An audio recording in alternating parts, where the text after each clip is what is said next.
अध्याय 16 देवी और आसुरी संपदा। इसमें हम श्लोक नंबर 17 पर पहुंचे थे। आत्मसंभविता स्तब्धा धनमान बदान्विता यजन्ते नाम यज्ञेस्ते दम्बेन विधिपूर्वकम। सामान्य रूप से हम ये विचार करते हैं कि जो भक्त नहीं है तो कोई धार्मिक क्रियाएं नहीं करता होगा या मंदिर नहीं जाता होगा, पर दूसरे प्रकार के यहाँ पर लोग बताए गए हैं कि जो सिर्फ धर्म का या भक्ति का दिखावा करते हैं, मतलब वास्तव में उनको भक्ति करने का कोई प्रयोजन नहीं है पर उसका नाटक करते हैं, इसलिए उनको भी यहाँ पर आसुरी कक्षा में गिना गया है। आत्मसंभविता, अपने को पहले तो श्रेष्ठ मानते हैं कि हम हमारे जैसा कोई है नहीं, हम लोग सबसे ज्ञानवान है, सबसे धनवान, शब्दा धनमान बदान्विता। तो खास करके धनवान लोग जो है उनको काफ़ी प्रतिष्ठा होती है कि हम लोग भी बड़े धार्मिक हैं, तो कभी कभी वो भी अपने घर पर कई कलाकारों को बुलाकर कुछ गीत संगीत का कार्यक्रम का आयोजन करते। भारत में अक्सर ये होता है कि धनवान लोग हैं ऐसा कभी कभी धार्मिक आयोजन भी कर देते हैं, पर उनका कोई प्रयोजन नहीं होता स्वयं भक्ति करने के लिए। एक घटना है, गौर किशोरदास बाबा जी जो श्रील प्रभुपाद जी के गुरु है, भक्ति सिद्धांत महाराज उनके गुरु है गौर किशोर दास बाबा जी, और वो कोई झोपड़ी भी उनकी नहीं होती थी, वृक्ष के नीचे ही रहते थे और काफ़ी दिन रात भजन में लगे रहते थे। तो लोग मतलब प्रसिद्ध थे, लोग जानते थे कि बहुत बड़े महात्मा है, क्योंकि कोई खाना पीना नहीं, सिर्फ भगवान का भजन ही।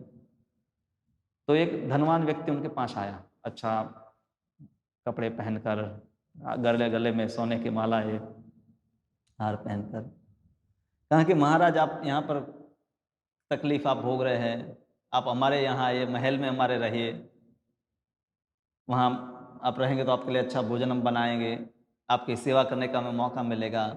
हाँ, तो गौर किशोरदास बाबा जी जानते थे कि ये हकीकत में भक्ति करना चाहता नहीं है, कि मुझे वहाँ लेकर अपने समाज में प्रतिष्ठा बढ़ाना चाहते कि हम ये बड़े महात्मा भी मेरे पास रहते हैं, हमारे घर पर रहते हैं। तो कहा कि तुम मेरी सेवा ही करना चाहते हो तो ऐसा करो, तुम यहीं बैठ जाओ।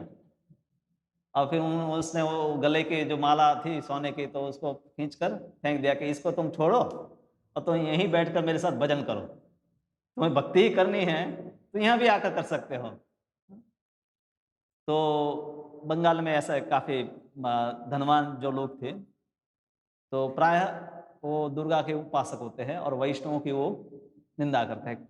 ज़्यादातर वैष्णव है इतने धनवान होते नहीं, कुछ वैष्णव है धनवान होते हैं, पर अधिकतर वैष्णव है सामान्य होते हैं, और दुर्गा के उपासक अधिकतर लोग हैं धनवान होते थे। तो भक्तों की काफ़ी ऐसी निंदा करते थे कि हम लोग बड़े धार्मिक हैं, हम बड़े यज्ञ करते हैं और आप लोग हैं निर्धन हो और अपने मद मतलब अहंकार में सब वस्तु करते हैं। तो नाम यज्ञ ही, नाम यज्ञ तो है कि एक भगवान का नाम लेकर यज्ञ करना, हरे कृष्ण मंत्र उनको नाम यज्ञ कहते हैं। दूसरा नाम का अर्थ होता है नाम मात्र के लिए यज्ञ करना, दिखावे के लिए, कहने के लिए यज्ञ करना, उसको भी नाम यज्ञ कहते हैं।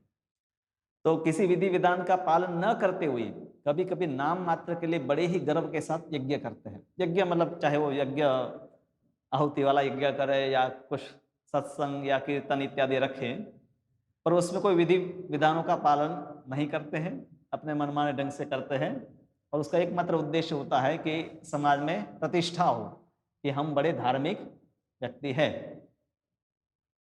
तो ऐसी मानसिकता है वो भी भक्ति के काफ़ी प्रतिकूल है, क्योंकि ऐसा व्यक्ति कभी भी जो सही साधु है उससे उनके सत्संग में भी चला जाएगा तो उसको सुनकर उनको शरणागत नहीं होगा। हम भगवान को शरणागत होना चाहते हैं तो पहले गुरु को, साधु को शरणागत हम होते हैं। हाँ? क्योंकि भगवान तो सामने दिखाई नहीं देते हैं, तो वो आपसे डिमांड भी नहीं करेंगे, वो तो जो भी आप पत्र पुष्प फल जल अर्पण करेंगे तो वो स्वीकार कर लेंगे, और कुछ अर्पण करेंगे तो वो स्वीकार कर लेंगे। पर गुरु होंगे वो आपको बताएंगे, आप गलती करेंगे तो भी बताएंगे।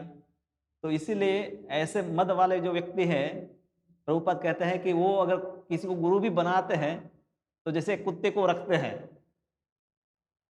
डोरी बांधकर, उसके गले में पट्टा बांधकर, उसी प्रकार से उसके गुरु भी होते हैं। मतलब गुरु है, वो उनकी बात वो नहीं मानते, गुरु को अपनी बात मनवाता है, तो इसलिए वो आसुरिक है। प्रभुपाद लिखते हैं, तथाकथित धार्मिक या याज्ञिक अनुष्ठान ऐसे लोग करते हैं, और कभी कभी ऐसे असुर उपदेशक की भूमिका निभाते हैं, लोगों को भ्रांत करते हैं और धार्मिक सुधारक या ईश्वर के अवतारों के रूप में प्रसिद्ध हो जाते हैं। ऐसे बहुत सारे समाज सुधारक भी हो गए हैं जिनको काफी प्रतिष्ठा मिल गई समाज को सुधारने की, पर वास्तव में वो भगवान की और लोगों को न लेकर जाकर अपनी और ही लोगों को आकर्षित करते हैं। इसलिए उनके कहीं आश्रम या सत्संग में जाएंगे तो सब जगह उनका ही फोटो लगा होगा, भगवान का एक भी फोटो नहीं होगा। हाँ, तो ये इनकी पहचान है कि सब जगह अपने आप को ही प्रसिद्ध करते हैं। कभी वो सन्यासी भी होते हैं, कभी उपदेश भी देते हैं, प्रवचन भी करते हैं, पर ये आसुरिकता है। मूर्ख लोग उन्हें धर्म या आध्यात्मिक ज्ञान के सिद्धांतों में बड़ा चढ़ा मानते हैं, वे सन्यासी का भी वेश धारण करते हैं। भारत में ऐसे कई सन्यासी प्रसिद्ध पहले है, अभी भी है। अगर उनसे सुनेंगे तो आध्यात्मिक उन्नति करनी है उसके बारे में कुछ ज़्यादा नहीं बताएंगे, या तो सामाजिक या कोई राजनीतिक बातें ही अधिकतर की जाती हैं। तो लोग हैं उनसे जुड़ते हैं और उनको समझते कि बड़ा चढ़ा है व्यक्ति, पर व्यक्ति की मतलब आध्यात्मिक उन्नति उनके व्यवहार इत्यादि में देखी जाती है। कितना बड़ा आश्रम है उसके पास, कितने फॉलोअर्स है या कितने शिष्य उसके बने हैं, इससे कोई साधु का अनुमान नाम नहीं लगा सकते कि वो कितना बड़ा साधु है। हाँ? चाहे जैसे गौर किशोर दास बाबा जी हैं, उनके सिर्फ एक ही शिष्य थे, भक्ति सिद्धांत सरस्वती ठाकुर। और प्रभुपाद इसलिए कहते थे कि अगर एक चंद्रमा है तो पूरे आकाश को प्रकाशित करता है, हजारों जो सितारे हैं वो प्रकाशित इतना नहीं देंगे, तो एक अगर शिष्य भी है, एक अगर साधु है कि वो सही है तो वो लोगों का कल्याण करेगा। पर ऐसे बंगाल में उस समय काफ़ी सारे ऐसे बनावटी साधु थे कि जो लोगों को ऐसे भ्रमित करते थे। अब शुरुआत जो हमने की थी उसी को प्रभु यहाँ पर भगवान वापस रिपीट करते हैं। अहंकारम बलम दर्प कामम क्रोधम स संश्रिता मामात्म परदेहेषु प्रद्विषंतो अभ्यसूय का। भगवान ये शब्द पहले भी बता चुके हैं, दम्भो दर्पो अभिमानश्च, चौथे श्लोक में वापस यहाँ करते हैं। अहंकारम बलम दर्पम काम क्रोधम च संश्रिता। मिथ्या अहंकार, बल, दर्प, काम, क्रोध से मोहित होकर आसुरी व्यक्ति अपने शरीर में तथा अन्यों के शरीर में स्थित भगवान से ईर्ष्या और वास्तविक धर्म की निंदा करने लगते हैं। भगवान सब शरीरों में स्थित है, पर ये दूसरे के शरीर में जो ईश्वर है, मतलब उसको पीड़ा देकर, अपने शरीर में भी है, कई बार स्वयं भी धर्म के विपरीत शरीर के साथ जैसे कई प्रकार के व्यसन इत्यादि करके पीड़ा देता है अपने आप को भी और दूसरों को भी। और ये शब्द का पहले ही हमने व्याख्या किया था, दंभ, दर्प और अभिमान। दंभ धार्मिक नहीं है, फिर भी वो धार्मिक होने का जो नाटक है उसको दंभ कहते हैं। दर्प यानी कि खास करके अपने धन और ज्ञान का जिसको गर्व होता है उसको दर्प कहते हैं। और अहंकार, अभिमान, अभिमान जो है कि दूसरों से मान की आशा। हालांकि ये शब्द हम कई बार एक दूसरे के पर्याय के रूप में प्रयोग करते हैं, फिर भी इसके व्याख्याएं भी की गई हैं। तो प्रभुपाद लिखते हैं कि वह शास्त्रों तथा भगवान के अस्तित्व इन दोनों से ही ईर्ष्या करता है तथा ईर्ष्या इस उसकी तथाकथित प्रतिष्ठा तथा धन एवं शक्ति के संग्रह से उत्पन्न होती है। वह अन्य जीवधारियों की तथा स्वयं अपनी हिंसा करता है। बहुत सारे धार्मिक लोग हैं विश्व भर में, तो सभी लोग हैं दूसरों का द्वेष करते हैं, अन्य प्राणियों को मारकर, उनसे द्वेष करके, उनके साथ लड़ाई करके। तो कलयुग में पूर्व के तुलना में प्रचारक बहुत ज़्यादा है, मंदिर भी बहुत ज़्यादा संख्या में है, लोग तीर्थ यात्राएं भी अनेक प्रकार की करते हैं, पर फिर भी, और टीवी चैनल है जिसके ऊपर 24 घंटे सत्संग वगैरह चलते रहते हैं, पर समस्या है कि लोग दंभ, दर्प, अभिमान इत्यादि में लगे हैं, तो जो दिखाई दे रहा वो वास्तविकता नहीं है। और इसलिए प्रभुपाद जी एक अलग आंदोलन शुरू किए, क्योंकि प्रभुपाद यहाँ पर हमें भक्ति का, शुद्ध भक्ति का ज्ञान प्रदान करना चाहते थे। बाकी उससे पहले भी बहुत सारा हो रहा था, पर उसमें प्रभुपाद जी ने दिया, उसमें काफ़ी बड़ा अंतर ये है कि प्रभुपाद जी स्वयं उसको अपने जीवन में अनुशीलन किए हैं। हम उनका जीवन चरित्र पढ़े, कम से कम 10 साल का, तो सबके सामने जो जीवन है, अमेरिका गए तो वो सबके सामने है, उनकी शिष्यों ने उनके ऊपर कई ग्रंथ लिखे हैं, और उनका पूरा जीवन से हम समझ सकते हैं कि प्रभुपाद ऐसे साधु थे कि जिन्होंने शुद्ध भक्ति का ज्ञान प्रदान किया। और कई वर्तमान में है कि जो लोगों को राजनीतिक और सामाजिक विकास के लिए प्रोत्साहित करते हैं, जो उनको भक्ति से विपरीत दिशा में ही ले जाता है। जैसे मैंने एक वीडियो डाला था भक्ति कोश महाराज का चैनल पर, तो कुछ लोगों ने कमेंट किया कि इस्कॉन ने क्या किया, हम लोगों ने बहुत सारे स्कूल बनाए, हम लोगों ने बहुत सारे कॉलेज बनाए, आप लोगों ने क्या किया। तो लोगों को ये लगता है कि साधु का जो काम है यही है, हॉस्पिटल बनाए, स्कूल बनाए, कॉलेज बनाए और लोगों को भौतिक सुविधाएं प्रदान करें। हाँ, पर ये वास्तविक साधु का कार्य नहीं है। लोगों की भक्ति में उन्नति हो वो कार्य करना चाहे। और वर्तमान में जो भी स्कूल कॉलेज और बन रहे हैं, उससे लोग भक्ति से विपरीत दिशा में जा रहे हैं। तो वो जो कार्य है वो, क्योंकि आसुरिक मानसिकता है, इसलिए ईश्वर के अस्तित्व के विपरीत वस्तुएं वहाँ पर पढ़ाई जाती है, उसको वो प्रोत्साहन देंगे। यही सभी स्कूल कॉलेज में तो यही बताया जाएगा कि कोई ईश्वर नहीं है, क्योंकि वहाँ पर विज्ञान की पुस्तक पढ़ाई जाएगी, वही हिस्ट्री पढ़ाई जाएगी कि सृष्टि कैसे उत्पन्न हुई विस्फोट से। तो पूरा इंद्रिय भोग के आधारित जो व्यवस्था है उसको प्रोत्साहन देते हैं, और ईश्वर के अस्तित्व के जो शास्त्रीय प्रमाण भी है उसका वो विरोध करते हैं। हम भगवान की विग्रह है तो कहेंगे कि इतना बड़ा मंदिर बनाने की क्या आवश्यकता है, भगवान तो हर जगह पर है, सिर्फ गरीबों को खिलाओ। हाँ, तो जो मंदिर है वहाँ पर भी लोगों को खिलाया जाता है, वहाँ पर गरीब अमीर सबको खिलाया जाता है। हाँ, गरीबों को क्यों खिलाना है। हाँ, और गरीबों को खिलाने के लिए किसी न किसी को फिर गरीब भी रखना पड़ेगा। हाँ, मतलब हमेशा गरीब होना चाहिए। हाँ, तो प्रसाद हम कहते हैं सबके लिए है, तो क्योंकि वो सब शरीर के आधार पर ही सब वस्तु देखते हैं। अब भगवान इनके साथ क्या करते हैं। अब भगवान इनके साथ जो करते हैं वो सुनकर हमें लगेगा कि भगवान तो बहुत जैसे वो पुलिस है उसकी तरह व्यवहार कर रहे हैं।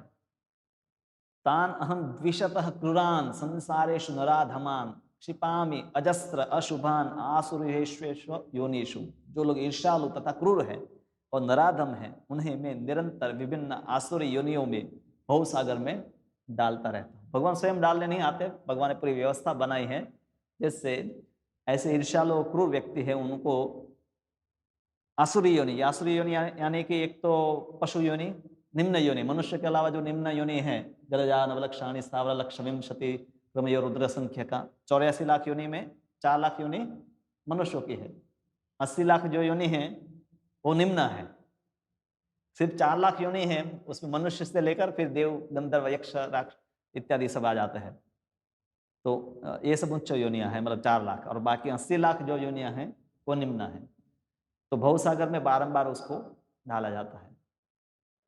प्रभुपाद लिखते हैं कि पशु कीट मनुष्य इत्यादि जंगलों के अनेक शिकारी मनुष्य आसुरी योनि से संबंधित है। जैसे वनवासी है जिनको कोई ज्ञान नहीं है, मारो काटो और खाओ, उनके डिक्शनरी में यही शब्द होते हैं। हाँ, उनकी भाषा में कोई और ज़्यादा शब्द नहीं होते हैं।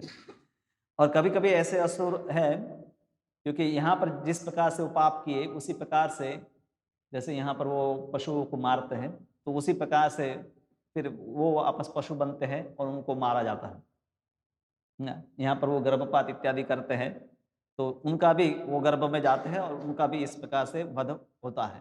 तो जो जो क्रियाएं उन्होंने दूसरों को परेशान करने के लिए की वो सब उनके साथ भी होता है। अब जो इसको देख नहीं सकते उनको लगता है कि हम कुछ भी करें, कुछ मिलने वाला नहीं है, कर्म का कर्म कोई किसी ने देखा नहीं है।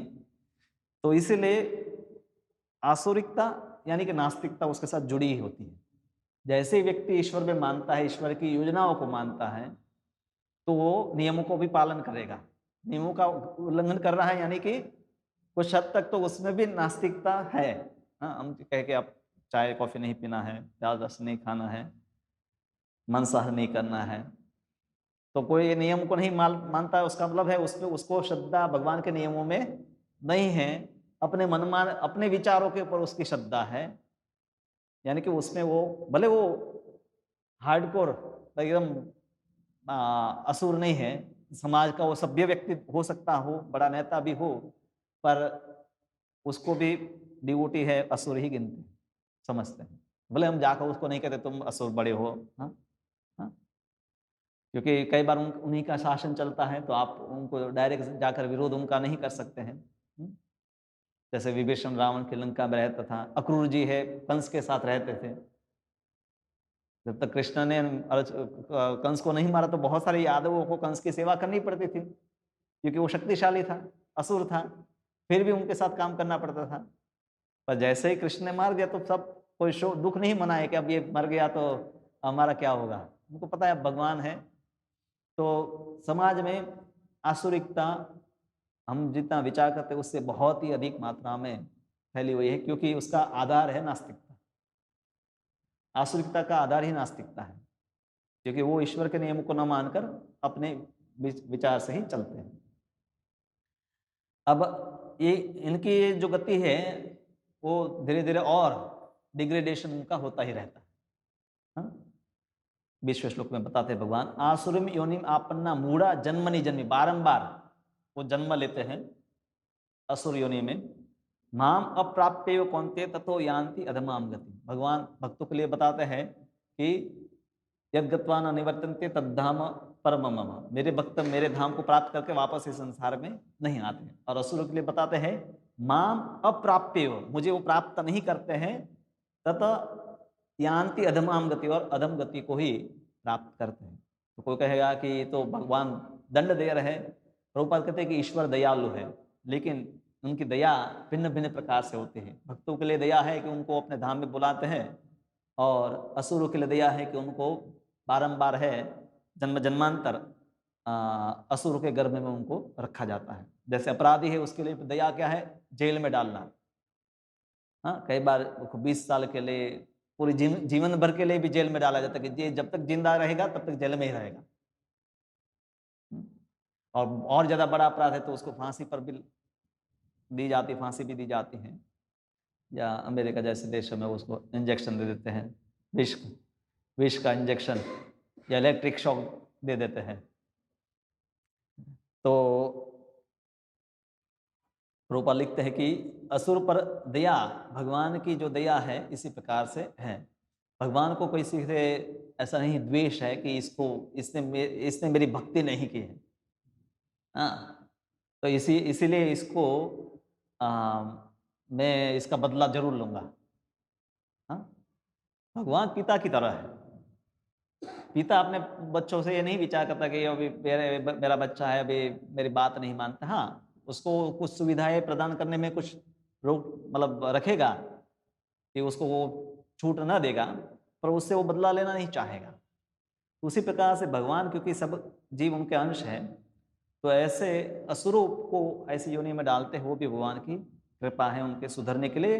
अधपतन होकर वो कुकर व सुकर भी बनते हैं। प्रभुपाद कहते हैं कि सुअर, कुत्ते इत्यादि शरीर वो प्राप्त करते हैं। तो इसमें भी भगवान की दया है।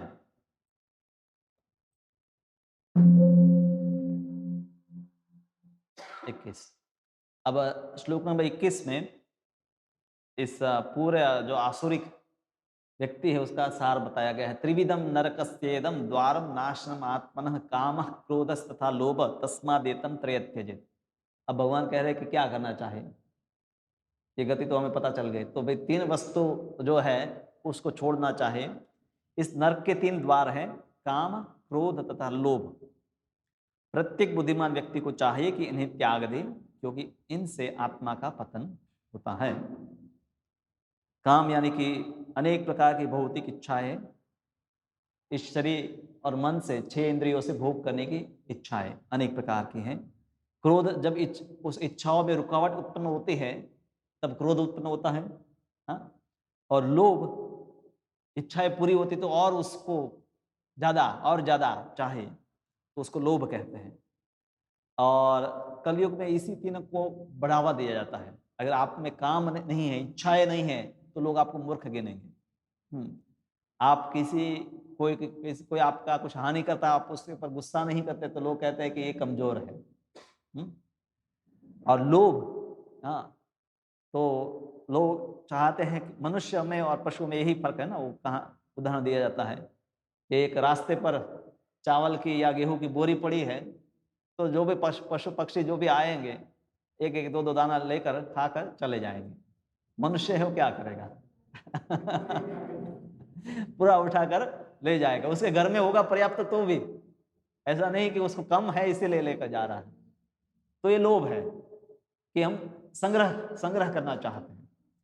कुछ हद तक गृहस्थ जीवन में हम संग्रह करते हैं। जैसे पूर्व के समय में लोग हैं अपने घर में, जब जो भी खास करके चावल या गेहूं आता था, तो 1 साल के लिए उसका संग्रह कर देते हैं, क्योंकि इस सीजन में जब आता तो उसको ले लेते थे। पर यहाँ पर अनेक प्रकार की जो भौतिक वस्तुओं को लोभ, यानी कि जो अपने पास है, मुझे हक से जो प्राप्त है उससे मैं संतुष्ट नहीं हूं, दूसरों का भी जो है वो सब मेरा हो जाए। और ईशोपनिषद में इसका वार्निंग दिया गया है कि ईशावास्यमिदं सर्वं यत्किंच जगत्याम जगत तेन त्यक्तेन भुंजिता मागृध कस्य सिद्धनम। दूसरों का धन का अपहरण मत करो, जितना अपना है उतना ही लो। हाँ, और कलयुग में काफी बृहद रूप से खास करके तीनों वस्तुओं का काफी प्रमोशन होता है। काम, भौतिक, जितने भी माध्यम है, प्रचार के माध्यम है, प्रसार के माध्यम भी जो है, चाहे टीवी है, मोबाइल है, हर वस्तु में यही भौतिक इच्छाएं, हाँ, आपको प्रॉमिस की जाती है और सब लोग उसी से मोहित हो जाते हैं। जैसे कोई एडवर्टाइजमेंट, जो जाहिरात देखते हैं, सुनते हैं, तो एक कुछ मिनटों के लिए, कुछ क्षणों के लिए तो हमारा मन मोहित हो ही जाता है कि किसी ने पेप्सी पिया और कैसे वो नाचने कूदने लगा, तो हमें भी चलो एक बार तो ट्राई करना चाहिए। और इसीलिए लोग आप जाइए बाजार में, कोरोना भी है तो भी आप जाके मॉल में सब भीड़ होगी। हाँ, और ज़्यादातर लोग जो वहाँ आए होंगे उनको पूछेंगे तो उनके पास कोई लिस्ट नहीं होगा कि उनको क्या क्या खरीदना है। तो वहाँ पर वस्तुएं देख देख कर फिर उनको खरीदने की इच्छाएं होती हैं। हाँ, दुकान पर जाते तो जनरली हम क्या खरीदना है वो विचार करके जाते हैं, पर ऐसे जहाँ पर अनेक प्रकार की वस्तुएं, हजारों प्रकार की वस्तुएं रखी है, तो वहाँ पर लोगों को देख कर इच्छाएं होती हैं। उनके पास है तो भी अधिक से अधिक उसको प्राप्त करना चाहते हैं। तो काम जो है वो एक बड़ा माध्यम है जिससे संसार का चक्र चलता रहता है। हाँ, उसी से तो लोगों को 12 साल भाई पढ़ाई करो, पढ़ाई करो, हाँ, फिर फैक्ट्री में जाओ, भले वहां पर कितना सारा पॉल्यूशन है, जिसमें जो काम करते हैं तो लोगों को कई प्रकार की बीमारियां हो जाते हैं। फिर ऐसी स्थिति में भी लोग जाकर धन प्राप्त करने के लिए काम करते हैं। कई लोग हैं समुद्र में जहाज में जाते हैं, महीनों तक उसी में रहते हैं, काम करते हैं, हवा में, पानी के अंदर, खदानों में काम करते हैं। तो संसार में कामनाएं जो है, असंतुष्टि, अगर संतुष्ट व्यक्ति है तो इतना मेहनत नहीं करेगा। हाँ? कामनाएं कम है तो भक्त है, उसका सरल जीवन है, तो इसीलिए वो अपना समय बचाकर भक्ति में लगाना चाहता है। और आजकल क्या है कि अगर आपके पास ज़्यादा समय तो क्या है कि आप साइड इनकम के लिए कुछ काम करो। हाँ, पार्ट टाइम काम, दूसरा काम कर लो, ओवर टाइम करो, ज़्यादा पैसे कमाओ। तो भक्त का ये समझ है कि मेरी आवश्यकता उतना काम करना है और भक्ति के लिए पर्याप्त समय, क्योंकि वो सबसे लिमिटेड वस्तु हमारे पास मर्यादित मात्रा में है और वो निश्चित भी नहीं कि कितना समय हमारे पास है। क्रोध एक बहुत वर्तमान में, अभी एक हमारे गुरु महाराज ने प्रवचन दिया था कि संसार में सब जगह हेट, घृणा, एक व्यक्ति दूसरे व्यक्ति से घृणा करता है, तो इसका कारण है कि प्रेम नहीं है, किसी का दूसरे के प्रति स्नेह प्रेम रहा नहीं है। क्योंकि भगवान के प्रति हमारा स्नेह नहीं है, तो इसलिए हमारा किसी और के प्रति भी प्रेम नहीं हो सकता। जब आप भगवान को चाहने लगते हैं, प्रेम करने लगते हैं, तो आप दूसरों को भी स्नेह कर सकते हैं। प्रेम का दिखावा कलयुग में बहुत ज्यादा होता है। हाँ, कोई भी मूवी, कोई भी स्टोरी इसके बिना नहीं होती जहां पर दिखाया जाता है कोई प्रेम। पर जो करने वाले उनको भी पता है नाटक है, देखने वाले हैं उनको भी लगता है नाटक है, पर सबको भ्रम में रहना अच्छा लगता है, कोई वास्तविकता नहीं जानना चाहता है। बल्कि भ्रम में लोग क्यों रहना चाहते हैं? क्योंकि वास्तविक जीवन में ऐसा नहीं है। वास्तविक जीवन में ऐसा नहीं है, इसलिए कम से कम लोग वो कुछ मिनटों के लिए, कुछ घंटों के लिए ऐसा मनोरंजन, मन में कम से कम ऐसी वस्तुओं का को याद करके अपने आप को जो नायक या नायिका के साथ पहचान करके सुख का कुछ एहसास करना चाहते हैं। तो क्रोध काफी एक आजकल हम देखते हैं कि सब जगह, सदियों से वैसे देखा जाए तो कलयुगों में बहुत ही युद्ध होते रहते हैं। कभी भी ऐसा समय नहीं है कि युद्ध नहीं हो रहे। हाँ, अड़ोस पड़ोस में तो हो रहे हैं, पर देश देश के भी हो रहे हैं। लाखों लोगों को मारा जाता है और बहुत ही क्रूरता के साथ व्यवहार किया जाता है। तो हम समझ सकते हैं कि असुरों का शासन है। आप उनको डायरेक्ट जाकर बोल नहीं सकते हैं। बड़े बड़े देश के नेता है, आप किसी को नेता को असुर बोलेंगे तो कल आप जेल में होंगे। हाँ, कभी कभी कोई बोल भी देता है कि ये नेता या उसके बारे में बोलता है, तो लोग सज्जन है उनसे, उनके बारे में बोलने से डरते हैं। पर हम असुर के लक्षण तो बता सकते हैं, भले नाम ना ले, जिससे हम समझ सकते हैं ये असुर है। लोभ, ये सब का वैष्णव आचार्यों ने समाधान भी दिया है। काम यानी कि हमें काम का सदुपयोग करना है। कहाँ पर? कि मैं 16 माला ही क्यों जप करता हूँ, ये तो बहुत कम है, मुझे ज्यादा करना है। तो भजन, भगवान के भजन में लोभ करना चाहे व्यक्ति को कि जो मैं करता हूँ वो और मुझे ज्यादा करना चाहे, इच्छा। काम कृष्ण समर्पण, काम के लिए बताए कि कृष्ण के कार्यों के लिए इच्छाएं करनी चाहिए। शिल प्रभुपाद जी बताए कि जब उनके शिष्य कई लोग थे कि जिनकी बहुत सारी इच्छाएं बल थे, तो उनको अलग अलग प्रकार के ऐसे कार्य में लगा दिया। हाँ, तो काम क्रोध लोभ इत्यादि भगवत सेवा में भी प्रयोग होता है। हाँ, आज मैं भागवत संदर्भ है, मैं पढ़ रहा था, तो उसमें बताया है कि किसी को बहुत बड़े महल में रहने की इच्छा है, तो बंगलो ना बनाए, भगवान का इतना बड़ा भव्य मंदिर बनाए और उसमें सेवक की भांति रहे। बड़ा मकान भी आपका हो गया, आप उसके सेवक है, भगवान की मूर्ति उसमें स्थापित कीजिए और उसमें एक सेवक की भांति रहे। और इसी प्रकार से उसको अच्छे अच्छे व्यंजन खाने की इच्छा है, तो भगवान को 56 भोग अर्पण करे, सबको बांटे और उसको ग्रहण करे। हाँ, क्रोध का प्रयोग भी है, जैसे अर्जुन है या हनुमान जी है, उन्होंने जो द्वेषी जो है उनके पर क्रोध किया। तो जो सक्षम है, जैसे खास विशेष रूप से क्षत्रिय है, उनको ये क्रोध उनके वो प्रयोग कर सकते हैं। ब्राह्मण इत्यादि सामान्य रूप से क्रोध नहीं करते हैं या अन्य लोग, पर क्षत्रिय है वो अपने शत्रुओं के लिए क्रोध करता है। लोभ भजन के लिए कि मैं जो भक्ति करता हूँ उसमें, और जैसे आप यंग है जहाँ कमा सकते हैं, तो हम कहते हैं अभी कमाने को मेरे कमा लो। तो भक्ति में भी यही है कि आप युवावस्था में ज्यादा कर पाएंगे। ऐसा नहीं कि आपकी उम्र 60-70 साल होगी तो आप 64 माला करने लगेंगे। अभी कर सकते हैं, करना है तो 16 माला करने में भी तकलीफ पड़ेगी, पर अभी कर सकते हैं। तो इससे आत्मा का उन्नति होगा और काम क्रोध लोभ इससे पतन होगा। और यही नर्क के 3 द्वार बताए गए। इससे ही फिर ईर्ष्या, दंभ, दर्प, अभिमान इत्यादि सब वस्तुएं उत्पन्न होती है। काम क्रोध लोभ, मोह, मद, मत्सर्य इत्यादि जो है, ये 3 आधार है। और काम से ही क्रोध और लोभ जुड़ा हुआ है, तो मूल है काम। और काम है प्रेम का ही विकृत रूप है। हम वो 15वें अध्याय में देखा था ना कि एक उल्टा वृक्ष है, तो भक्ति विनोद ठाकुर लिखते हैं कि जो भगवत धाम में प्रेम है वही भौतिक संसार में काम का रूप लेता है। तो भगवान के धाम में, वैकुंठ में सबसे प्रबल जो सेवा करने का माध्यम है वो प्रेम है। तो सबसे शक्तिशाली माध्यम है वो। तो कल इस भौतिक संसार में काम है वो सबसे बड़ा शक्तिशाली माध्यम है इस संसार को चलाने का, पर विकृत हो गया है। हाँ? तो भगवत प्रेम जब उत्पन्न होगा तभी काम खत्म होगा, तब तक ये बना रहता है। तो मूल है जीव में प्रेम, उसी ने विकृत रूप ले लिया है काम का। फिर आगे भगवान कहते हैं, एतेर विमुक्तः कौन्तेय तमो द्वारे स्त्रीभिः नरः आचरत्यात्मनः श्रेयः ततो याति पराम गति। हे कुंती पुत्र, जो व्यक्ति इन तीनों नरक द्वारों से बच पाता है वह आत्म साक्षात्कार के लिए कल्याणकारी कार्य करता है और इस प्रकार क्रमशः परम गति को प्राप्त करता है।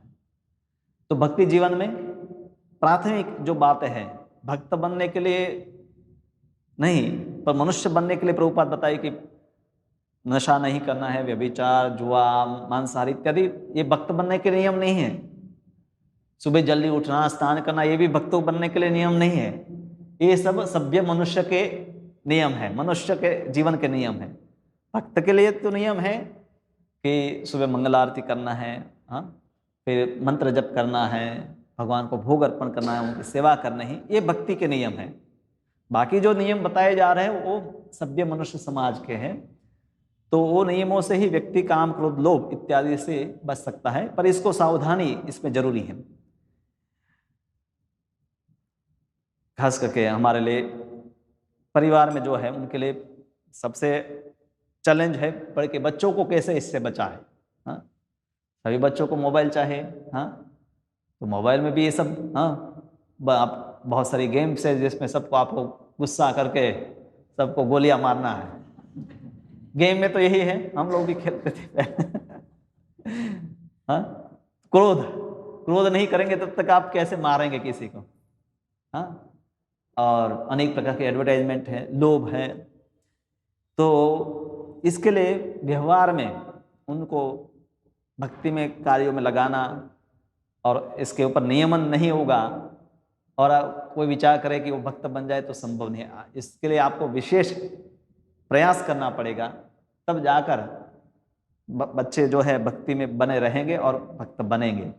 अब प्रयास नहीं करते तो पढ़ाई भी नहीं होती है। तो भक्त बनना तो उससे भी ज़्यादा आगे वस्तु है, क्योंकि पढ़ाई के लिए तो ठीक है, उसको कुछ प्रलोभन होता है कि डिग्री मिल जाएगी, कुछ अच्छी नौकरी मिलेगी। भक्ति में कुछ डायरेक्ट तो दिखाई नहीं देता है कि वैकुंठ मिलेगा। अब किसी को आगे कल में विश्वास नहीं, आज में ही विश्वास है कि आज जो मिल रहा है उसी को हम कर लेते हैं। तो इससे हमें विशेष रूप से हमारे परिवार इत्यादि में ये देखना जरूरी है। माता पिता, गुरुजन इत्यादि का ये कार्य है कि वो देखे कि कैसे उनको इन वस्तुओं से बचाया जाए। और वो अगर चौकन्ने नहीं है, प्रभुपाद यहाँ लिखते हैं कि सावधान अगर नहीं है, अत्यंत सावधान नहीं है, प्रभुपाद लिखते हैं अत्यंत सावधान रहना चाहिए। अत्यंत सावधान नहीं है तो बचा नहीं पाएंगे। और फिर प्रभुपाद लिखते हैं कि इसके लिए अब हमारे में काम, क्रोध, लोभ है, उसके लिए फिर संस्कार, भिन्न भिन्न प्रकार के संस्कार भी बताए गए हैं। जैसे विवाह संस्कार है और बच्चों के लिए शिक्षण की संस्कार है इत्यादि सब वस्तुएं। वर्ण और आश्रम की व्यवस्था पूरी लोगों में ये सब वस्तुएं कम हो, उसी के लिए पूरी व्यवस्था है। और क्योंकि सब लोगों को एक प्रकार के नियम भी नहीं दे सकते हैं ना, तो सब, किसी में सत्वगुण ज़्यादा है, किसी में तमोगुण ज़्यादा है, किसी में रजोगुण ज़्यादा है, तो इसीलिए व्यवस्था है। और अलग अलग कैटेगरी के लोगों के लिए अलग अलग प्रकार के नियम भी बताए गए हैं। तो इसलिए 4 वर्ण और 4 आश्रम की व्यवस्था थी कि जिसमें एक आश्रम में ही, गृहस्थ आश्रम में ही इंद्रिय भोग के साधन उपलब्ध है और कुछ स्तर तक उसकी अनुमति है। ना ही ब्रह्मचर्य आश्रम में, वानप्रस्थ और संन्यास में उसकी अनुमति नहीं है। विशेष रूप से ब्रह्मचर्य और सन्यासी में विशेष वैराग्य के ऊपर भार है, सेवा और निस्वार्थ जीवन पूरा है। तो गृहस्थ जीवन में कुछ हद तक उसका अनुमति है। तो संयम के लिए एक व्यवस्था बताई गई है और ये व्यवस्था है, अति आवश्यक है। और वर्तमान में ये व्यवस्था का भी लोग पालन नहीं करते हैं, इसलिए और ज़्यादा लोग दुख भोग रहे हैं। अब पूरे अध्याय का फिर भगवान उपसंहार देते हैं, यह शास्त्र विधि उत्सृज्य वर्तते काम कारतः। जो शास्त्र विधि को छोड़ करके अपने मनमाने ढंग से कार्य करता है, वो उसको 3 वस्तुएं नहीं मिलती हैं, न सिद्धि अवाप्नोति, न सुखम, न पराम गति। सिद्धि मतलब सफलता, सफलता हम चाहते हैं, सुख चाहते हैं, अच्छी गति चाहते हैं आगे, तो तीनों वस्तुएं नहीं मिलती। और प्रभुपाद लिखते हैं कि मानव समाज के विभिन्न आश्रमों तथा वर्णों के लिए शास्त्र विधि दी गई है।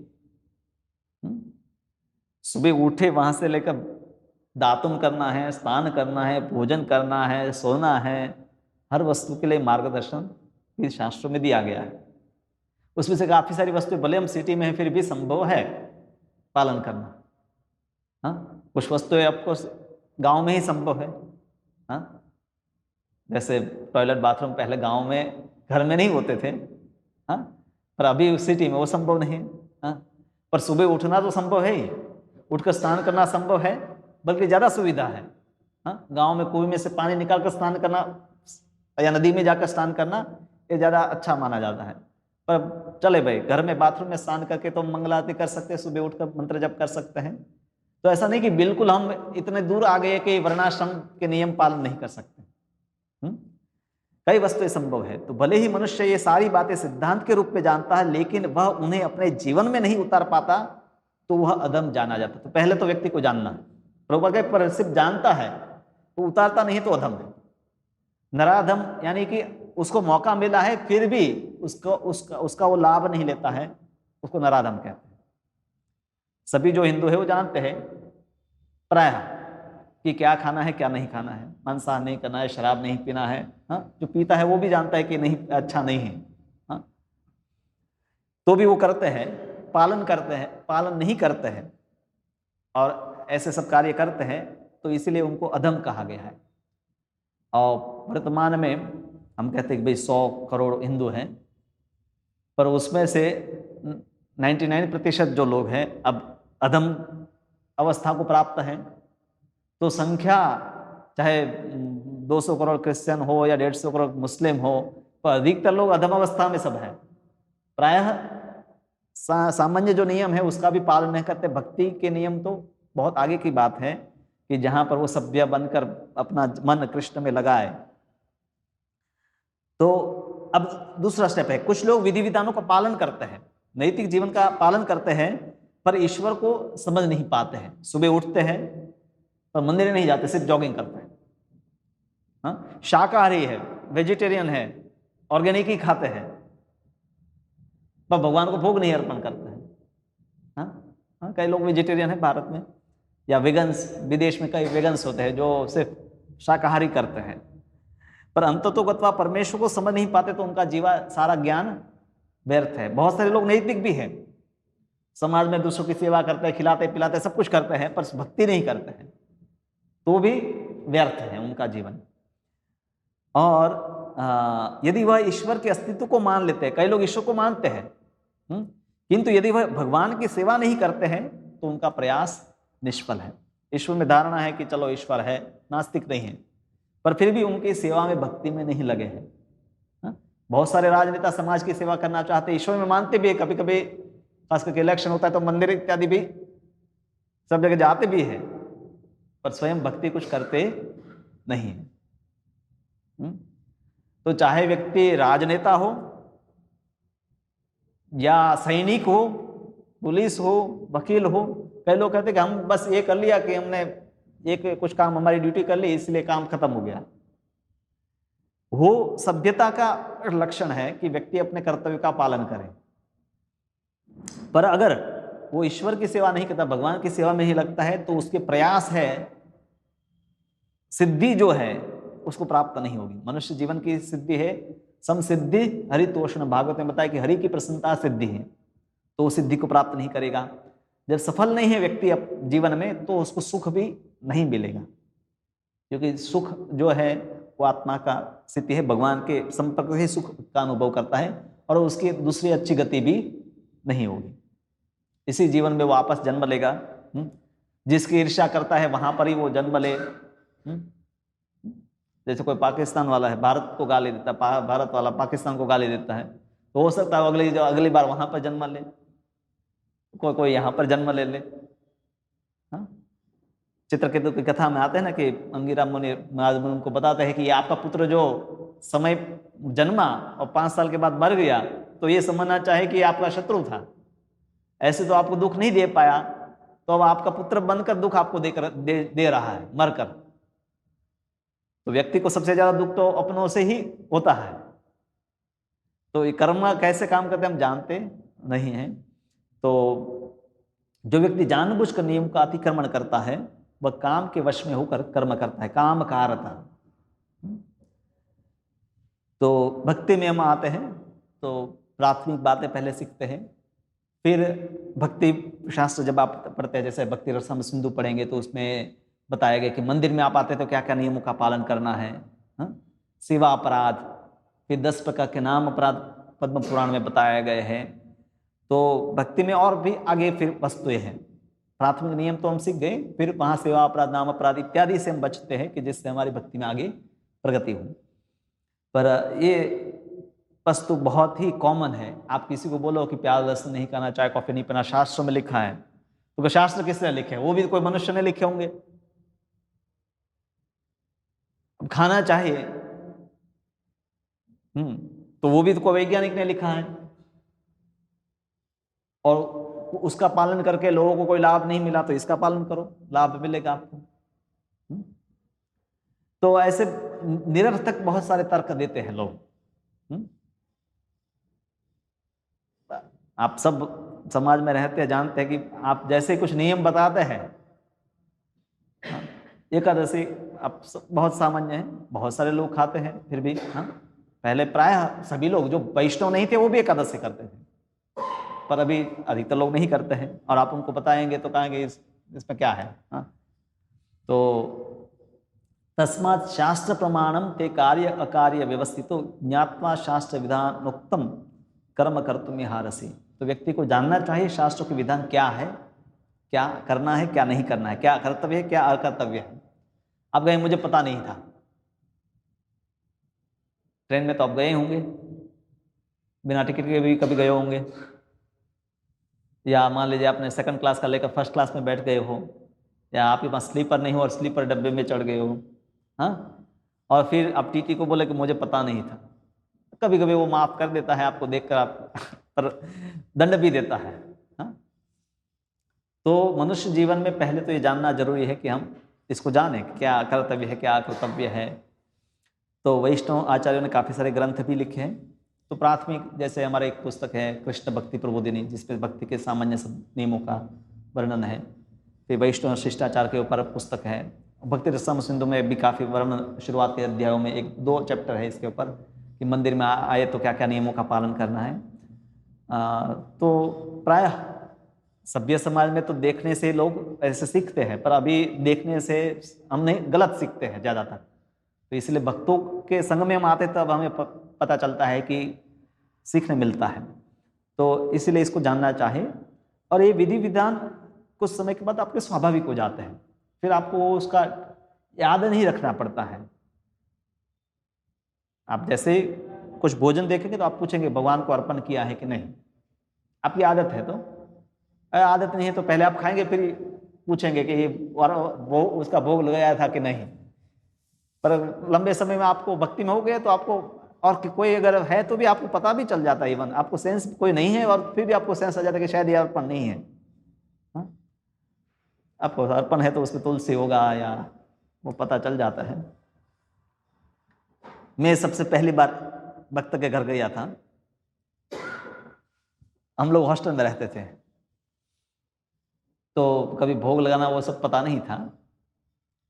तो पहली बार डिवोटी के घर गया और उन्होंने भोग लगा दिया था, कहा कि आप ये भोग निकाल कर खा लेना, मतलब, और वो चले गए।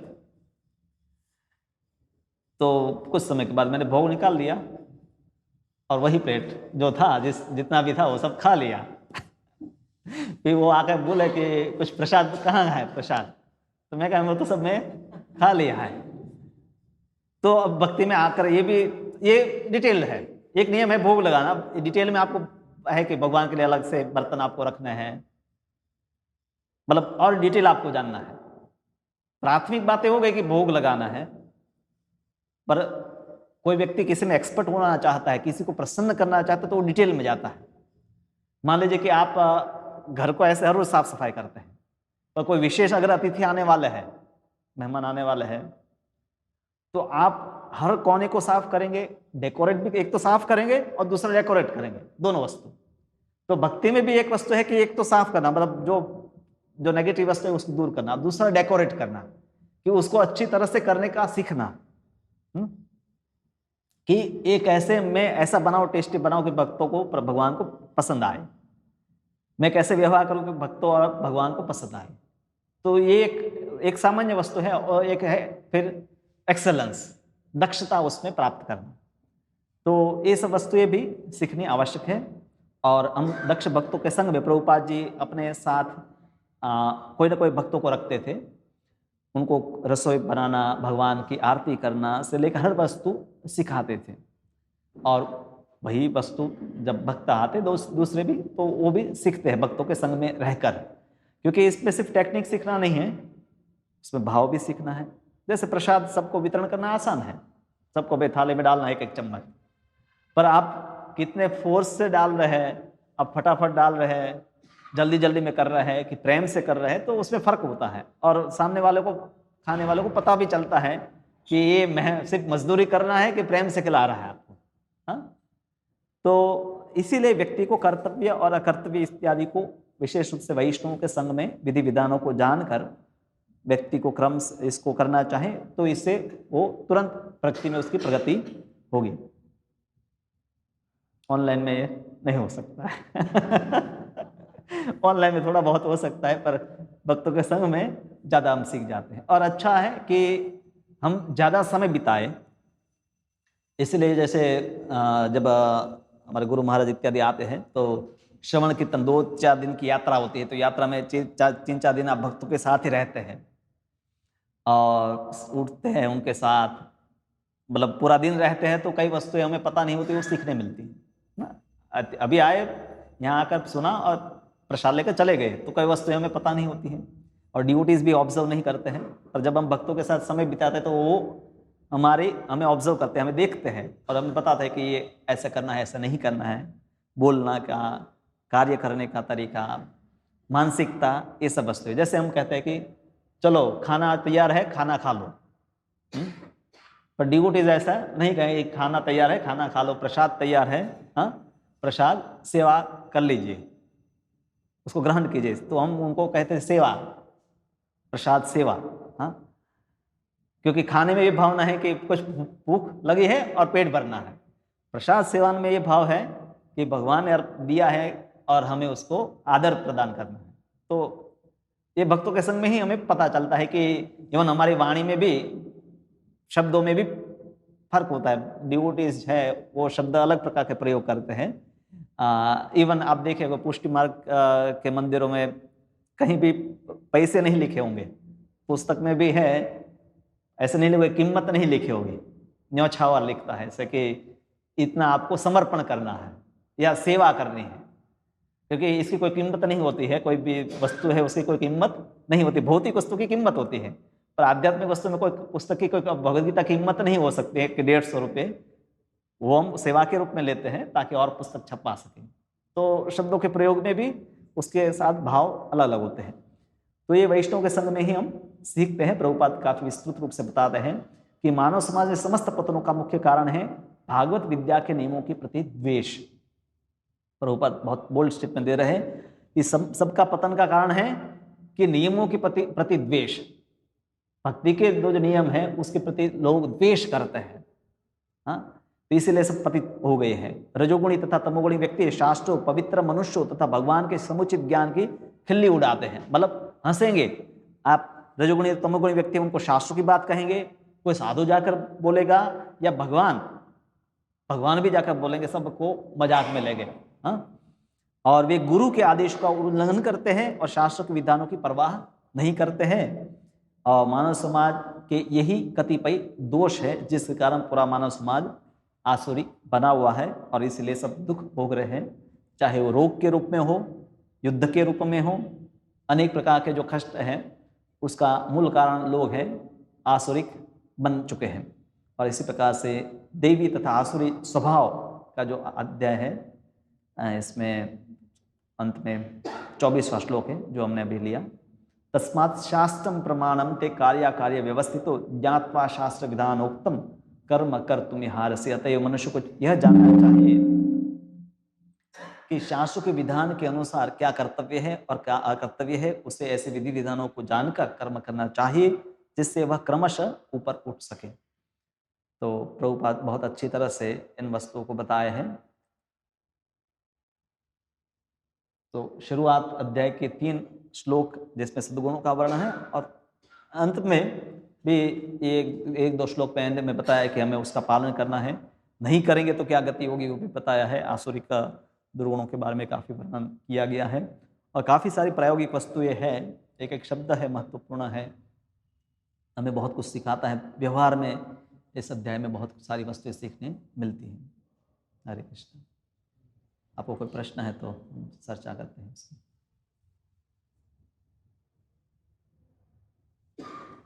हाँ बोल, ठीक है पूछ लीजिए।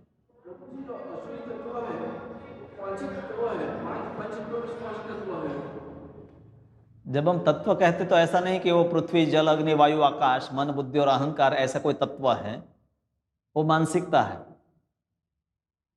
ऐसे हमारी जो समझ है उससे मुक्त होने के लिए हमें भगवान की भक्ति करनी होगी, ऐसी समझ।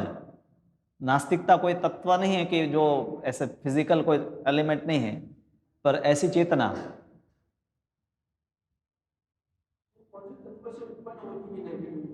नेगेटिविटी उत्पन्न होती है, हम भगवान से विमुख होते हैं। जैसे हम कहते हैं कि अंधकार कहाँ से उत्पन्न होता है, प्रकाश का अभाव ही अंधकार है। उसी प्रकार से भक्ति का अभाव ही धर्म का अभाव है, अधर्म। इसलिए मैं कहता हूं कि आप हरे कृष्ण मंत्र जप करेंगे तो नेगेटिविटी उत्पन्न ही नहीं होगी। आप नहीं करेंगे तो पॉजिटिविटी के लिए आप कितने भी प्रयास करें, वो सिर्फ पॉजिटिविटी सिर्फ दिखावे की है। तो धर्म का अभाव अधर्म है, प्रकाश का अभाव अंधकार है, देवी सद्गुणों का अभाव है, दुर्गुण है। मतलब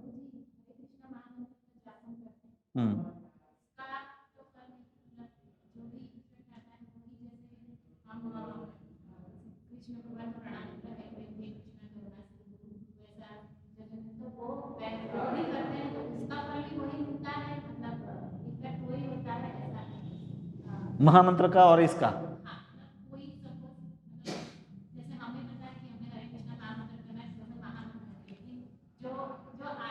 हाँ ठीक है। माता जी का प्रश्न ये है कि भिन्न भिन्न जैसे हम मंत्र बोलते हैं, मंत्र या प्रणाम मंत्र या प्रार्थनाएं, मंत्र तो नहीं पर प्रार्थनाएं होती है, और हरे कृष्ण मंत्र है। जिनको पता है वो नहीं पता है वो सिर्फ हरे कृष्ण मंत्र ही जानता है प्रणाम करते समय, और जो जानता है वो भिन्न भिन्न प्रणाम मंत्र जैसे हे कृष्ण करुणा सिंधु इत्यादि बोला जाता है। तो दोनों का अलग परिणाम मिलेगा कि एक दोनों में भी व्यक्ति का जो क्योंकि भगवान है भाव को ग्रहण करते हैं, पर जब आपका भाव है तब आप उसकी डिटेल में भी जाएंगे। दोनों वस्तु जैसे आपका भाव है अच्छा लोगों को खिलाने का, हाँ नई नई वस्तुएं, पर मान लीजिए आपको आता ही नहीं है तो आपका भाव पर्याप्त नहीं है। वहां या तो आपको सीखना चाहिए, अच्छा है कि सीखकर हम भाव प्रकाशित करें। मुझे गाना है, बहुत गाने की इच्छा है, अकेला मैं गा सकता हूँ, पर अगर समूह में को मतलब लीड करना है तो अच्छा है कि मैं उसको सीखूं और गाऊं, क्योंकि भाव है तो अच्छा है कि व्यक्ति उसको आगे भी डिटेल में जाए।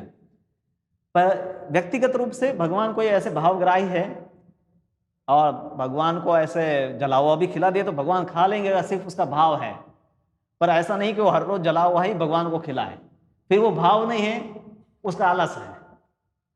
या तो उसको वो करना नहीं चाहे, अगर उसको नहीं आता है तो जो आता है उसको करना चाहे, या तो सीखना चाहे उसको। हाँ? तो कई बार क्या है कि लोग भाव के नाम पर अपने आलस या जो मेहनत से छुटकारा, मतलब आलस उसके ऊपर होता है। जैसे भगवान को 56 भोग भाव की भूख है, चलो उनको अब 2 समय क्यों भोजन करवाए, उनके सामने माखन मिश्री रख देंगे। हाँ, तो वो एक आसान है, भाव के भगवान भूखे, पर आप अपने लिए फिर उतना ही कीजिए। अब भगवान का भाव से आप जला हुआ मान लीजिए खाना खिलाते, तो आप भी वही खाइए फिर। हाँ, और आपको भी वो खाने में अच्छा नहीं लगेगा। तो कहने का अर्थ है कि भगवान इसी प्रकार से स्तुति इत्यादि कोई व्यक्ति नहीं जानता है तो उसका ग्रहण करेंगे। जानता है और फिर आलस के कारण उसको सीखता नहीं है, तो पढ़ा लिखा भी है, सीख भी सकता है, पर सीखता नहीं है, तो फिर उसका कहीं ना कहीं आलस है। और भगवान जैसे बताए कि ओम रामाय नमः, रामाय नमः, राम को मैं प्रणाम करता हूं, पर विष्णु को प्रणाम करना है तो हम क्या बोलेंगे? ओम विष्णवे नमः, क्योंकि उकारांत शब्द है तो वहां पर विष्णाय नहीं कहेंगे। जिसको पता नहीं वो विष्णाय बोलेंगे, भाई राम का रामाय होगा तो विष्णु का विष्णाय करेंगे, नहीं, वहां विष्णु का विष्णवे होगा। हाँ, गुरु का गुरवे होगा। तो किसी ने मान लीजिए पता नहीं और ऐसे रामाय नमः तो विष्णाय नमः कर दिया, तो भगवान उसको ग्रहण कर लेंगे, इसको व्याकरण पता नहीं है इसलिए। तो पढ़ा लिखा है और बार बार उसको गाना है तो सीखना भी चाहिए। तो भाव अपने स्थान पर है, और आपका भाव है तो निश्चित रूप से आप उसको बेहतर रूप से करना चाहेंगे। मेरा भाव है तो मैं सिर्फ किसी की स्तुति एक क्यों कहूँ, you are very nice person, very good, मैं उसको और ज्यादा विस्तृत रूप से उनका, मान लीजिए एक तो कहूँगा आपका प्रसाद बहुत अच्छा है, नाइस, पर नाइस के अलावा और भी शब्द है कि दाल है बहुत टेस्टी है, इसमें ये मसाला के, मतलब आप उसको विस्तृत रूप से उसका प्रशंसा करते हैं। जो कवि है वो क्या करता है, विस्तृत रूप से उसकी स्तुति गान करते हैं। तो भक्त भी है, भगवान की कृपा से भगवान की स्तुति करते हैं, हे कृष्ण करुणा सिंधु। तो ये संस्कृत नहीं आता तो भगवान आप करुणा के सिंधु है, हाँ, मेरे जैसे पतितों के ऊपर दया करने वाले हैं, आप सबका उद्धार करते हैं, मैं तो अधम आत्मा हूँ, मेरे पर कृपा कीजिए। तो गुजराती में भी प्रार्थना हो सकती है, ये तो संस्कृत में है। और आप देखे होंगे कि गांव की जो स्त्रियां है जो बिल्कुल पढ़ी लिखी नहीं है, वो अनेक प्रकार के गीत गाती हैं, उनका भाव है और वो शब्दों को जोड़कर बना लेती है।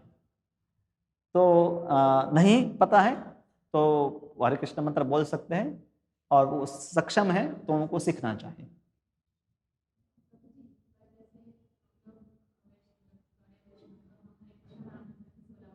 हाँ, श्री कृष्ण शरणम मम।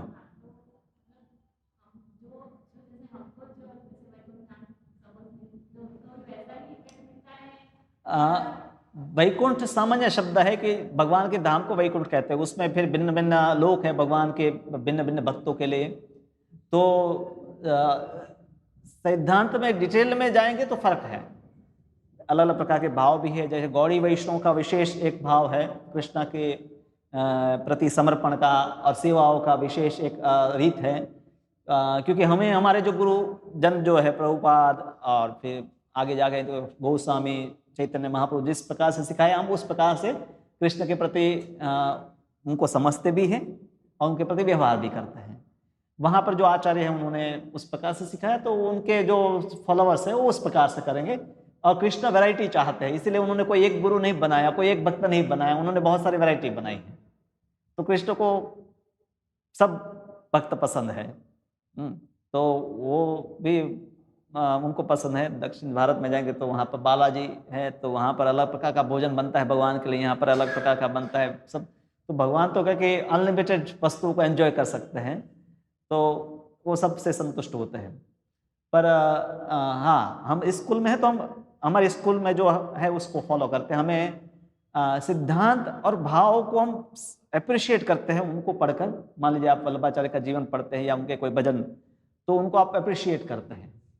पर प्रैक्टिकल लाइफ में हमें जो हमारे आचार्य बताए हैं या गुरु बताए उसको हम फॉलो करते हैं। हम उनकी प्रशंसा हमेशा करते हैं, उनके भावों की भी प्रशंसा करते हैं। जैसे मैंने उदाहरण दिया कि न्योछावर करना, तो ये बहुत अच्छा भाव है, हम कई बार नहीं लिखते, पर ये अच्छी वस्तु है कि उसको हम भी प्रयोग कर सकते हैं कि सेवा या न्योछावर, हम सेवा जनरली कहते हैं, वो न्योछावर शब्द प्रयोग करते हैं। कई बार शब्द प्रयोग अलग अलग होते हैं। जैसे लोग सेवा करते हैं ऐसा सोच के कि मैं वैष्णव जाती हूँ, तो उसमें भी तो गलत है ना कि मतलब इच्छा है हमारी, निश्चय ये होना चाहिए ना, सेवा करनी है, नहीं कि शुरुआत में भागवत जैसे बताता है अकाम सर्व काम व मोक्ष काम, अकाम है, सर्व काम है या मोक्ष काम है, पर तीव्र भक्ति जो करता है वो उनको इन सबसे ऊपर ले जाएगा। तो किसी कोई वैकुंठ की इच्छा से भी भक्ति करता है तो भक्ति अपने आप उसको, मतलब अगर उसकी जो इच्छा है उसको सुधारेगी। तो उसमें गलत पहली वस्तु तो नहीं है कि कोई इच्छा रखकर भगवान की सेवा करता है, खास करके भाई भगवान के धाम में जाने की इच्छा करता है, तो उसमें कोई हानि नहीं है। पर ये विचार कि चाहे वैकुंठ भी ना मिले, वह नरक भी मिले, तो भी मैं भगवान का भक्ति करूँगा, तो वो उसकी भक्ति में उन्नति से ही वो भावना आएगी। वो हम कहते हैं कि भाई हमें तो कोई कुछ वस्तु नहीं चाहिए, हमने बहुत सारा शॉपिंग लिस्ट भी बना कर रखा होगा, विश लिस्ट बना कर रखा होगा, हम ये हमारा डिजायर्ड गोल है, हम वो चाहते हैं वहां तक पहुंचना कि हम निष्काम हो जाए, वैकुंठ की भी इच्छा ना हो। हाँ, पर हम चाहते हैं वैकुंठ के कम से कम यहाँ की तकलीफ से मुक्त हो, तो मोक्ष की इच्छा, उसको मोक्ष कहते भाई यहाँ की तकलीफों से मुक्ति। हमें जब बीमारी होती तो कहते भगवान इस बीमारी से अब कम से कम मुक्त करवा दो तो आपका भजन ही करूंगा। तो ये जो इच्छाओं से मुक्ति इत्यादि जो है वो भक्ति के उन्नति के साथ ही प्रकट होता है। हम इम्पोज करके भी हम ऐसा भले बोले भगवान के सामने कि भगवान मेरी कोई इच्छा नहीं है, पर है अंदर, हमें भी पता नहीं है, तो वो उन्नति के साथ ही, उसका शुद्धिकरण के साथ ही उससे मुक्ति होगी। पर थियोरेटिकली ये हमारा, हम समझते हैं कि हमारा लक्ष्य है कि हम निष्काम भक्ति करें। हाँ, तो सिद्धांत में, प्रवचन में हम खुद भी अपने आप को भी कहते, दूसरों को भी कहते कि यही सही भक्ति है। चाहे हम उस स्तर पर भी नहीं है, फिर भी बताना तो सत्य ही है, हम उसका भले 70% 80% पालन कर रहे हो। और कोई प्रश्न?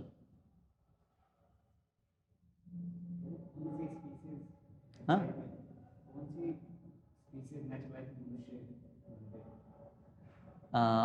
कौन से, ओके, कौन से जो जीव है कि जो अभी निम्न योनि में है और उसके बाद मनुष्य जीवन प्राप्त करते हैं। मनुष्य जीवन एग्जैक्टली शास्त्रों का प्रमाण तो देखना पड़ेगा, ऐसा कोई प्रमाण है कि नहीं, क्योंकि भरत महाराज तो हिरण के शरीर में थे और दूसरे जीवन में उनको मनुष्य जीवन मिला, ब्राह्मण परिवार में जन्म मिला। तो हर बार ऐसा नहीं है कि व्यक्ति को पूरे चक्र में जाना है, 80 लाख योनि में घूम करने के बाद ही आना है। जैसे आप मान लीजिए कि लिफ्ट में है, 100 मंजिल का है, आप बीच में है, मनुष्य जीवन समझो, आप फर्स्ट फ्लोर से भी डायरेक्ट 15th फ्लोर पर आ सकते हैं, सेकंड फ्लोर से भी आ सकते हैं। तो व्यक्ति के कर्मों के अनुसार है कि व्यक्ति मान लीजिए कि आज एक कोई शरीर के शरीर में, गाय के शरीर में जीव, और हो सकता है कि कई बार उसको गाय के शरीर में रहना पड़े और फिर मनुष्य बने, और कोई एक ही बार जाकर बने, कोई व्यक्ति उसमें जाए नहीं और उस डायरेक्ट दूसरे जीव शरीर से भी मनुष्य जीवन में आ सकता है। तो वो भिन्न भिन्न, क्योंकि एटलीस्ट कम से कम हमारे घटना में जो भरत महाराज की घटना है वो शास्त्रों के प्रमाण के रूप में उपलब्ध है कि हिरण के शरीर में से डायरेक्ट वो मनुष्य शरीर को प्राप्त किए। तो शास्त्र में अगर कोई ऐसा प्रमाण है तो ढूंढना पड़ेगा, मतलब अभी डायरेक्ट मुझे कोई रेफरेंस नहीं है कि चलो भाई गाय का शरीर के बाद तुरंत मनुष्य का शरीर मिलेगा या ऐसा कोई।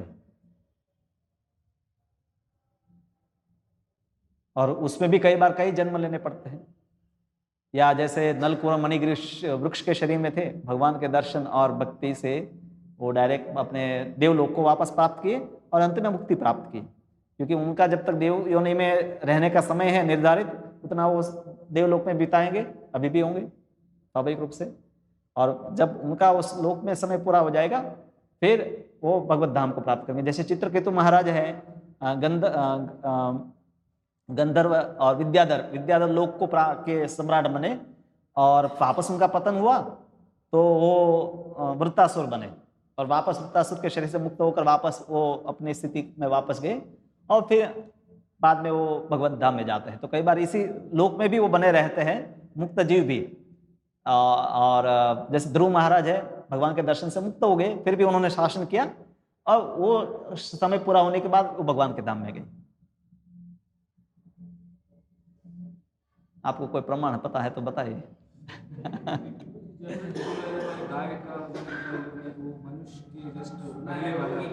मैंने भी सुना है, पर शास्त्र प्रमाण नहीं है, इसलिए मैं उसको उत्तर के रूप में नहीं बता रहा हूं।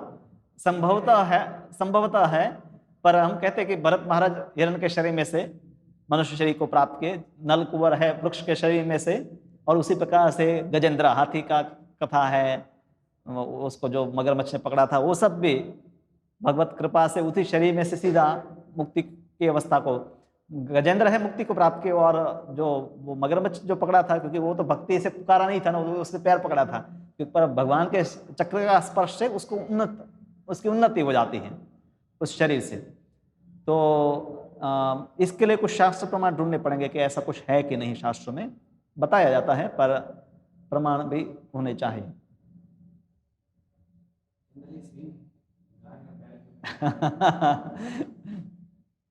बताया जाता है, पर यहाँ हिरण का भी एक उदाहरण है हमारे पास।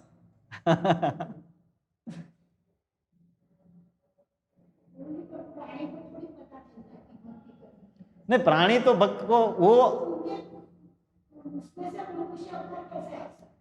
नहीं, वहां पर जो कर्म भोगता वहां पर आया, अब उसके कर्म मान लीजिए उस शरीर के भोगने पूरे हो गए, तो अब उसको चांस दिया गया कि वो मनुष्य, तो अभी भी उसका बहुत सारे कर्म है। मान लीजिए उसके 100 कर्म है, तो अभी तक उसमें पशु योनि में 50 तो भोग ले, अभी भी 50 बाकी, उसके अनुसार फिर उसको मनुष्य जीवन मिलता है। और उसमें भी एक जीवन में उसके मान लीजिए 10 कर्म ही प्रकट हो रहे, बाकी 10 और आगे के लिए बने रहते, और नए भी वो एक्वायर करेंगे, तो हमेशा स्टॉक रहता है कर्मों का, कभी भी वो खत्म नहीं होता है जब तक वो मुक्ति को प्राप्त नहीं करता है। तो